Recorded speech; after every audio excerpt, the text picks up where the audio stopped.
नमस्कार। Master story channel में आप सभी का स्वागत है। आज की कहानी है चालबाज बहू। 80 वर्षीय कैलाश जी की ऑपरेशन के बाद उनकी हालत अब और भी ज़्यादा खराब होती जा रही थी। बस वह अपने पत्नी की तस्वीर को सीने से लगाकर बेटे से छुप छुप कर रोया करते थे। आज बहुत देर से वह अपने कमरे में बैठे प्यास से तड़प रहे थे। उनके पास रखा पानी का बोतल भी उन्होंने हिलाकर देखा तो वह खाली पड़ी थी। बहू को आवाज़ लगाई, लेकिन बाहर इतना शोर था कि कैलाश जी की आवाज़ वहां तक पहुंच ही नहीं पाई। उन्होंने पास में रखी अपनी छड़ी उठाई और धीरे धीरे कमरे से बाहर आने लगे। लेकिन जैसे ही बहू की नज़र उन पर पड़ी तो वह चिल्लाते हुए बोली, बूढ़े, तेरी हिम्मत कैसे हुई बाहर आने की? आंखों पर पट्टी बंधी है, उसके बाद भी चैन से नहीं बैठते हैं। खुद तो कुछ काम नहीं कर सकते, लेकिन कम से कम दूसरों का तो कुछ काम करने दीजिए। चुपचाप इस कुर्सी पर बैठे रहिए और देखिए। अरे मैं तो भूल ही गई कि आप तो देख ही नहीं सकते। इतना कहकर कैलाश जी की बहू बेशर्म की तरह हंसने लगी और दोबारा से अपने फ़ोन पर लग गई। कैलाश जी बोले, बहू बहुत प्यास लगी है, थोड़ा पानी और ला दो। कई बार कहने के बाद अनीता जी चिल्लाते हुए बोली, दिख नहीं रहा है, मैं कुछ ज़रूरी काम कर रही हूँ, बैठे रहो। अगर दोबारा परेशान किया तो मुझसे बुरा और कोई नहीं होगा। बहू की बातें सुनकर कैलाश जी चुपचाप रह गए और एक जगह बैठे रहे। करीब आधे घंटे तक अनीता फ़ोन पर लगी रही, लेकिन उधर कैलाश बाबू प्यास से तड़प रहे थे। उन्होंने बार बार फिर से कहा, बहू मैं तुम्हारे आगे हाथ जोड़ता हूँ, पहले थोड़ा सा पानी पिला दो, प्यास के मारे दम निकला जा रहा है। लेकिन उसके कान में कोई असर नहीं हुआ। कैलाश जी उठे और अपनी छड़ी की सहायता से धीरे धीरे रसोई की तरफ जाने लगे। चलते चलते दीवार से टकराने ही वाले थे कि तभी अजय ने घर में प्रवेश किया और अपने पिता को गिरते गिरते संभाला। अरे पिताजी, आप यहाँ क्या कर रहे हैं? डॉक्टर ने मना किया है ना आपको कुछ करने से। कैलाश जी की आंखों में आंसू आ गए और बोले, बेटा अच्छा हुआ तू आ गया। बहु देर से प्यास लगी है, लेकिन देखो ना, बहू से इतनी देर से पानी मांग रहा हूँ, लेकिन वह अपने फ़ोन पर लगी है। प्यास के मारे मेरा दम निकला जा रहा है। अपने पिता की आंखों में आंसू देखकर अजय का गुस्सा 7वें आसमान पर चढ़ गया। उसने खींचकर एक तमाचा अनीता के गालों पर जड़ दिया। अनीता बातों में इतना गुम थी कि उसे पता ही नहीं था कि अजय घर कब आ गया।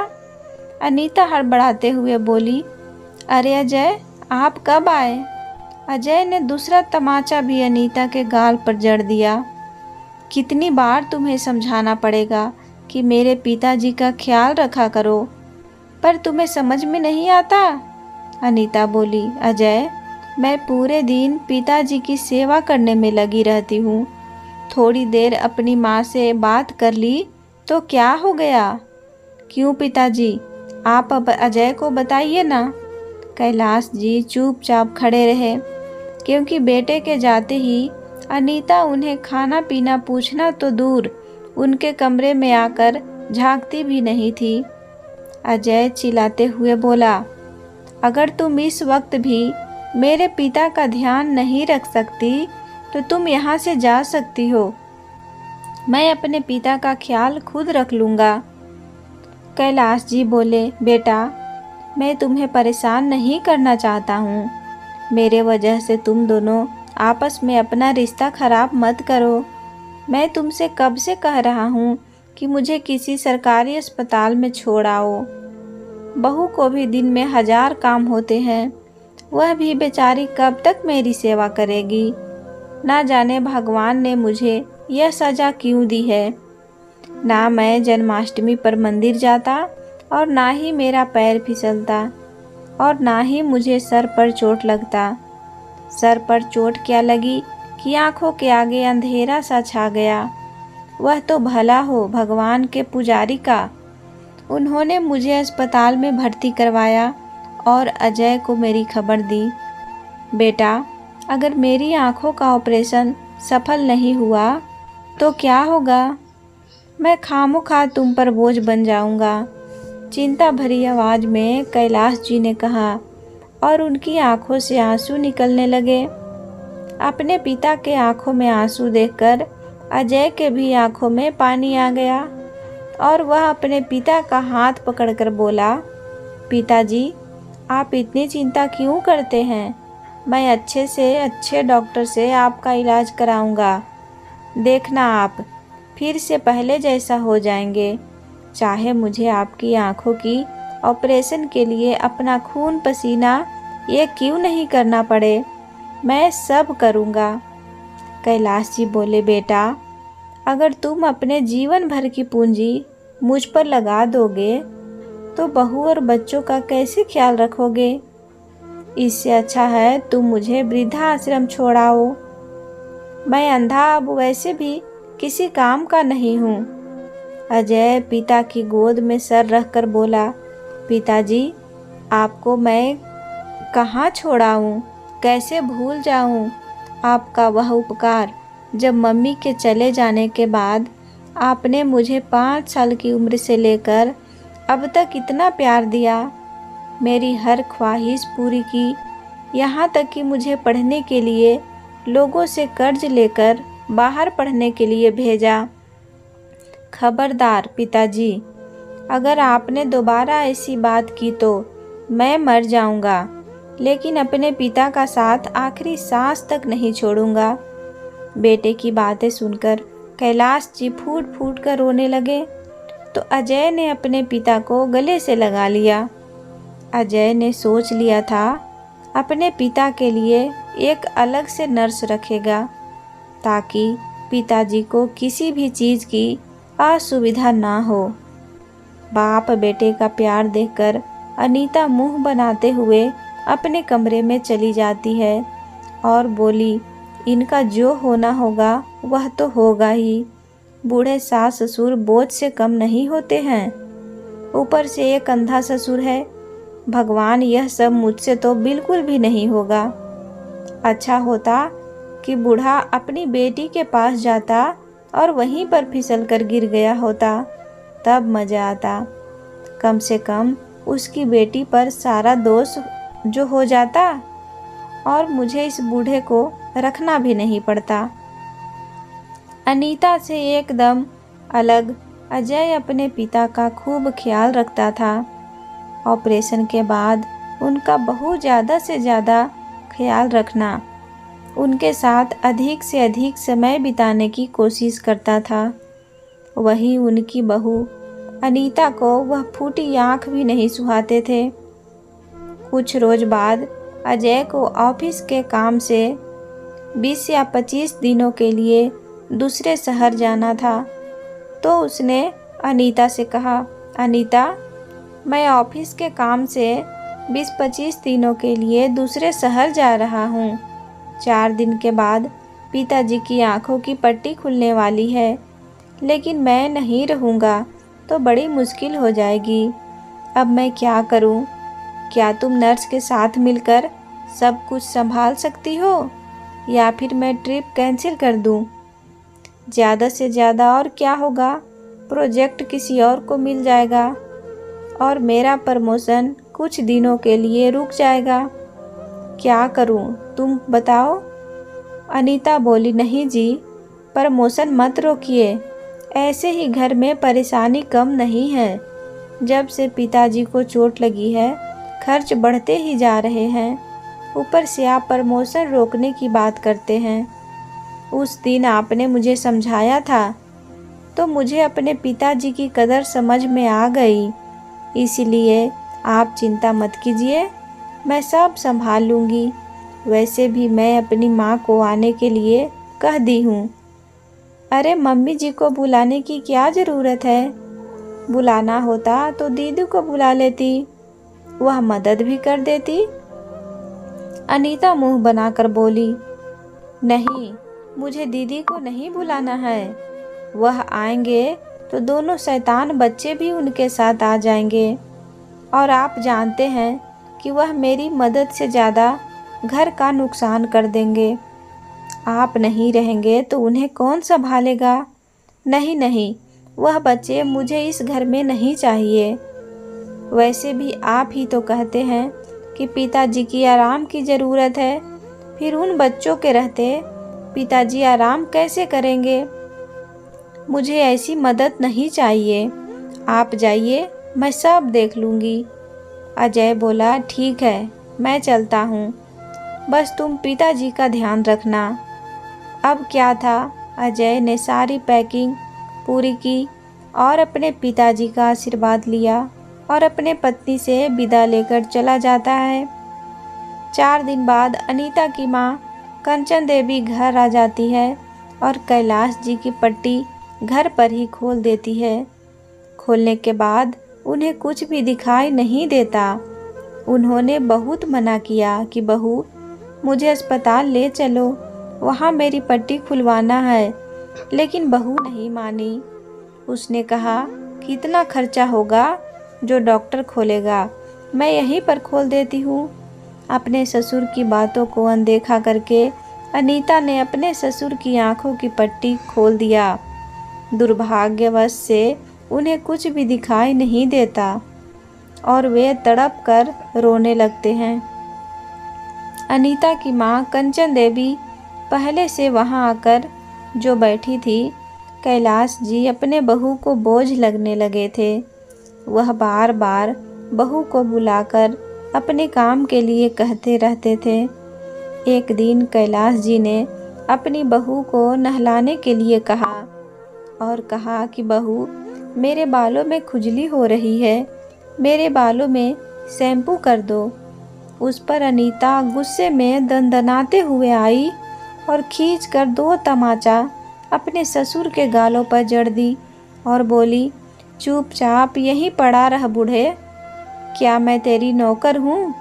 इतना कहकर अनीता गुस्से में अपने कमरे में आकर कमर पर हाथ रख कर बैठ गई और अपने माँ से कहा, माँ, मैं तो तंग आ गई हूँ, मैं कैसे रहूँगी इस बूढ़े के साथ ही यह मेरा जीवन हराम कर चुका है और बेटा आएगा तो रात दिन श्रवण कुमार बनकर अपने पिता की सेवा करेगा, आगे पीछे घूमते रहेगा, कुछ तो उपाय को बताओ।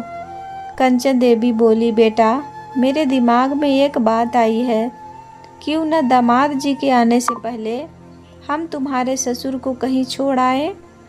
अरे अंधे हैं, कोई न कोई खाने पीने के लिए भीख तो दे ही देगा, और अगर मर भी गए तो यह तो सही बात होगी ना।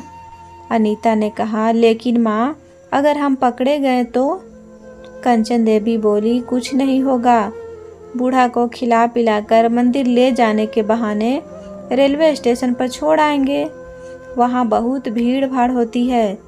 चलो मैं तुम्हारी परेशानी खत्म कर देती हूँ। 1 घंटे में कंचन देवी अपने बेटी के साथ उसके ससुर को लेकर रेलवे स्टेशन पर मंदिर जाने के बहाने पहुँच जाते हैं। अपने साथ शहर से दूर रेलवे स्टेशन पर ले गए। अनीता कैलाश जी को पानी का बोतल देते हुए बोली, पापा जी, आप यहीं बैठिए, तब तक हम मंदिर में प्रवेश करने के लिए टिकट लेकर आते हैं। कैलाश जी बोले, बहू, मुझे यहाँ अकेला छोड़कर मत जाओ। क्यों अपने अंधे पिता को यहाँ छोड़ रही हो? तुम्हें आने में देर हो गई तो मैं कहाँ जाऊँगा? कंचन देवी उनका सामान धीरे से उनके बगल में रखते हुए बोली, अरे समधी जी, आप चिंता क्यों करते हैं, मैं भी तो बैठी हूँ ना। हाँ बेटा, तुम टिकट लेकर आओ, इसी बहाने मैं भी दर्शन कर लूँगी, कहते हुए धीरे से वहाँ से खिसक गई। उन्हें यह सोच, चलो कोई तो बगल में बैठा है, और वह उनसे बातें करने लगे, जबकि उन्हें पता नहीं था कि उनके बगल में कोई नहीं है। तभी अचानक बगल से किसी की आवाज़ आई। कैलाश जी डर गए और बोले, तुम कौन हो? मेरी बहू और मेरी समधन कहाँ है? क्या मंदिर का दरवाज़ा खुल गया? अचानक लड़की ने कहा, बाबा मैं भैरवी और यह मंदिर नहीं है, यह रेलवे स्टेशन है। यहाँ आपके सामने तो कोई नहीं है। कैलाश जी का रो रो कर बुरा हाल हो गया और वह समझ गए कि बहू ने मेरे साथ क्या किया है। अरे अगर अपने साथ नहीं रखना था तो कह देती। झूठ बोलकर रेलवे स्टेशन पर भीख मांगने के लिए क्यों छोड़ गई। ईश्वर अब मैं क्या करूं। कैलाश जी की आंखों से झरझर आंसू बहने लगे। थोड़ी देर में वहां भीड़ इकट्ठा हो गई। भैरवी के पूछने पर कैलाश जी ने अपनी सारी बात बताई। भैरवी ने तुरंत हेल्पलाइन पर फ़ोन किया। थोड़ी ही देर में वहां पुलिस आ गई और उन्हें अपने साथ ले गई। तब कैलाश जी ने भैरवी को बहुत बहुत धन्यवाद किया। कम से कम तुम मुझे सुरक्षित जगह पर तो ले आई। बस एक और मदद कर दो, मेरी बेटी या बेटे को मेरी खबर कर दो। इतना कहकर कैलाश जी ने अपने बेटी का नंबर दिया। भाई भी ने फ़ोन किया। रचना से बोले, बेटी तेरी भाभी ने मेरे साथ बहुत गलत किया, कम से कम तू तो मुझसे मिलने आ जाओ। अगर पिता की बातें सुनकर बेटी रचना को बहुत आश्चर्य हुआ और उसकी आंखों से आंसू आ गए। उसने कहा, पिताजी आप चिंता मत करिए, मैं अभी आती हूँ। थोड़ी देर बाद भैरवी चली गई। अगले दिन पुलिस वालों ने उन्हें वृद्धाश्रम में छोड़ दिया और उनकी बेटी को उनका पता बता दिया। अगले दिन रचना अपने पिता के पास पहुंची। रचना दौड़ी दौड़ी अपने पिता के पास गई और उन्हें गले लगाकर बोली, पिताजी आपको क्या हुआ। भैया ने तो कहा था कि आपका ऑपरेशन अच्छे से हो गया है, लेकिन आप यहाँ पर कैसे आ गए और आपको दिखाई कुछ नहीं दे रहा है क्या? क्या हुआ है आपको? तब कैलाश जी ने कहा, बेटा अनीता इतना नीचे गिर जाएगी, मैंने कभी नहीं सोचा था कि वह अपने ससुर को सड़क पर भीख मांगने के लिए छोड़ देगी। अपने पिता की बातों को सुनकर रचना ने अपने पिता को धैर्य बढ़ाया और अपने भाई को फ़ोन किया। अगले ही दिन बेटा सब कुछ छोड़कर निकल पड़ा और जब वह अपने पिता से मिला तो फूट फूट कर रोने लगा, उनसे माफ़ी मांगने लगा। उसने कहा, पिताजी मुझे माफ़ कर दीजिए, मैं आपको छोड़कर चला गया था, मेरी बड़ी भारी गलती हो गई। कैलाश जी बोले, बेटा मुझे तुमसे या तुम्हारी पत्नी से कोई शिकायत नहीं है। मैं समझ सकता हूँ कि बूढ़े बाप बोझ होते हैं और अंधा बाप तो उससे भी ज़्यादा बोझ होता है। मुझे यहीं रहने दो, मैं कहीं नहीं जाऊँगा। तुम अपने पत्नी के साथ अपना जीवन बिताओ, उसे अपना रिश्ता खराब मत करो। यह कहकर कैलाश जी फूट फूट कर रोने लगे। लेकिन अपने पिता की हालत देखकर कैलाश जी से भी ज़्यादा उनका बेटा रोए जा रहा था। बेटे ने अपने पिता को खूब मनाया, तब जाकर वह घर आने को तैयार हुए। अजय अपने पिता और अपनी बहन को लेकर अपने घर पहुंचा। अजय ने घर के बाहर ही अपने पिता और बहन को खड़ा कर दिया और घर के अंदर जाता है। उसने अपने पत्नी से पूछा कि उसके पिता कहाँ हैं, दिखाई नहीं दे रहे हैं, क्या उनकी आंखों की पट्टी खुल चुकी है? तो अनीता इधर उधर देखने लगी तो उसकी माँ बोली, अरे दामाद जी अब क्या बताएं, बार बार एक ही बात कहते थे कि मुझे बेटे के पास जाना है। अनीता ने बहुत समझाया पर ना जाने एक रात सारा पैसा लेकर कहीं चले गए। अनीता आगे बढ़कर बोली, जी हाँ जानते हो, पापा जी ने तो मेरी एक न सुनी, कहते थे कि मेरे पास पैसों की कमी नहीं है, मैं अपने बेटे के पास जाऊंगा। मना करने के बाद भी वह रात में कहीं निकल गए। आपको पता है तिजोरी के सारे पैसे लेकर चले गए हैं। बहुत ढूंढने की कोशिश की लेकिन वे नहीं मिले। ऐसा कहकर अनीता और उसकी माँ रोने का नाटक करने लगी। अजय ने एक जोरदार तमाचा उसके गाल पर रख दिया और बोला, बेशर्म औरत, झूठ बोलते हुए शर्म नहीं आती? मेरे पिता की आंखों की रोशनी चली गई और तूने मुझे बताना ज़रूरी नहीं समझा। और उसके बाद मेरे पिता को तुम रेलवे स्टेशन पर भीख मांगने के लिए छोड़ गई। और आपको शर्म नहीं आती अपनी बेटी की हरकतों पर पर्दा डालते हुए, उससे ऐसा कुछ सिखाते हुए? आज अभी के अभी तुम दोनों मेरे घर से निकल जाओ। अजय ने दोनों को धक्के मार कर घर से बाहर निकाल दिया। पिताजी, आप मेरे साथ घर में रहेंगे और मैं अनीता को तलाक दे दूंगा। जीवन भर अकेला रहूंगा, साधु बन जाऊंगा। कैलाश जी को अपने बेटे की बात माननी पड़ी और दोनों भाई बहन अपने पिता की सेवा करने लगे। कुछ दिन बाद अजय की बहन अपने ससुराल चली गई और अजय ने अपने पिता की सेवा के लिए एक नर्स को रख दिया। अब कैलाश जी का जीवन आराम से गुजरने लगा। इधर अनीता के पिता को जब माँ बेटी की करतूत का पता चला तो उन्होंने उसकी माँ को बहुत डांटा और अनीता को समझाया कि कल तुम्हारा भाई मुझे वृद्धा आश्रम छोड़ आए या जब तुम्हारे बच्चे होंगे वह तुम्हें सड़क पर छोड़ देंगे तो तुम्हें कैसा लगेगा। तुम अपने ससुर को रेलवे स्टेशन पर भीख मांगने के लिए छोड़ आई। जरा भी एहसास है तुमको कि तुमने कितना बड़ा पाप किया है? लेकिन अनीता के समझ में कुछ नहीं आया। समय ऐसे ही बीतने लगा। बेटी का घर उजड़ गया। वह सदमा पिता बर्दाश्त नहीं कर पाए और वह एक दिन चल बसे। इधर कुछ दिनों बाद अनीता की माँ कंचन देवी का एक्सीडेंट हो गया। उन्होंने अपने दोनों टांगें गंवा दी। बेटे बहू ने कंचन जी का खर्चा उठाने से साफ इनकार कर दिया। अब पूरी जिम्मेदारी अनीता पर आ गया था। वह भाई भाभी के सामने गिड़गिड़ाती रही। उसने अपने भाई भाभी से कहा कि माँ का अच्छे से इलाज करवाओ तो वह सही हो जाएगी, लेकिन उसके भाई ने एक नहीं सुनी। इधर अब जाकर अनीता को एहसास हुआ कि उसने जो बोया था वही काटा। कंचन देवी ने अपनी हमेशा के लिए दोनों टांगें खो दी और उनके बेटे बहू ने उन्हें घर से निकाल दिया। लेकिन भगवान ने अनीता को भी एक बहुत बड़ी सज़ा दे दी। दोस्तों, उम्मीद करती हूँ कि कहानी पसंद आई होगी। पसंद आए तो वीडियो को लाइक करें, चैनल को सब्सक्राइब करें। कहानी को पूरा देखने के लिए दिल से धन्यवाद।